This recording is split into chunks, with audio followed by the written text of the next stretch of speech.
This video is about speaking very quickly. What we're going to do today is I'm going to talk firstly about skiing.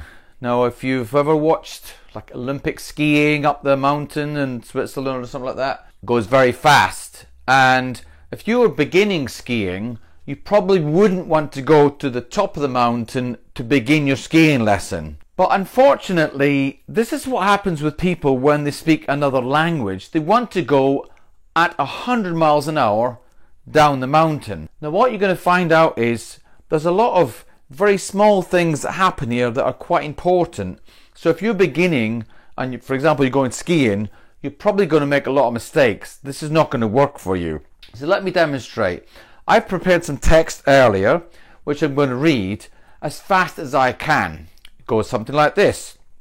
Who's up for a bit of fun? Speak as fast as you can go down this mountain without crashing and not touching the flags. The good speakers sound like they don't stop, but they do, just for a tiny moment and then they're done. I'm not sure I did a great job of that, but I was just trying to speak fast without making mistakes and just to see how it would go. Now, what actually happened here is that I've changed some of the words that I was using. For example, let's go through it quickly. So instead of whose, I've done ooze.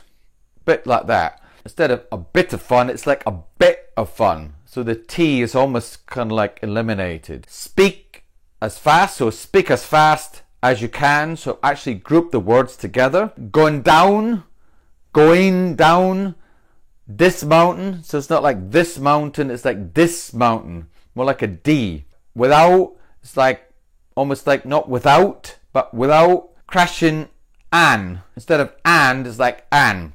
Not touching the flags, not touching, not. It's almost like no touching the flags, like the German, the flags. The good speakers, good, like the good speakers, good, almost like the German, guten, whatever, speakers.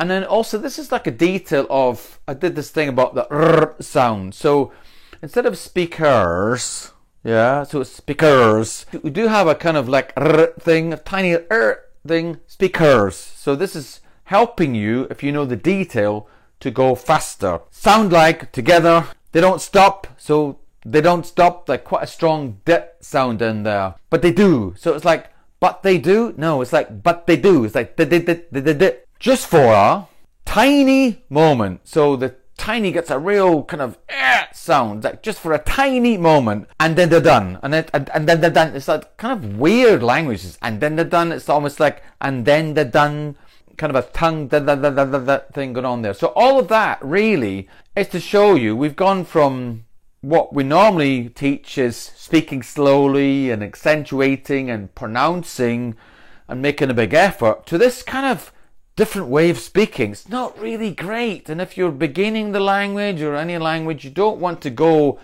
to this crazy downhill 100 miles an hour.